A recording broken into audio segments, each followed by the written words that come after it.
সকল স্বীকৃতিপ্রাপ্ত নন এমপিওভুক্ত প্রতিষ্ঠানকে নন দিয়ে দিবে। আমার এমপিওতে কোনো লাভ নাই, কিন্তু আমি আমার প্রতিষ্ঠানে যারা রয়েছে তাদের জীবন ও জীবিকার জন্য, তাদের মানবতর জীবন থেকে উত্তরণ পাওয়ার জন্য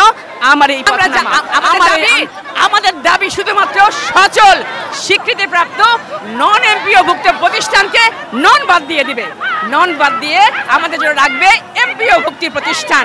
সেই প্রত্যাশা নিয়ে, এবং আমাদের কোনো এটা ভিক্ষার জন্য দাঁড়ানো না, এটা আমার ন্যায্য দাবি, ন্যায্য পাওনা থেকে আমি এতটা বছর বঞ্চিত ছিলাম।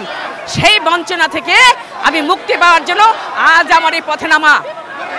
তো তো আমার নাম যদি বলি হত দরিদ্র হতভাগা সুপ্রিয়া দত্ত। আমার বাড়ি ফরিদপুরে। আমি ফরিদপুরের নগরকান্দা উপজেলার একমাত্র মহিলা কলেজ এম এ শাকুর মহিলা কলেজে অধ্যক্ষ হিসেবে কর্মরত আছি। আমার এমপিওতে কোনো লাভ নাই, কিন্তু আমি আমার প্রতিষ্ঠানে যারা রয়েছে তাদের জীবন ও জীবিকার জন্য, তাদের মানবতর জীবন থেকে উত্তরণ পাওয়ার জন্য আমার এই পথে নামা, আমার এই আন্দোলন, আমার এই কর্মসূচি।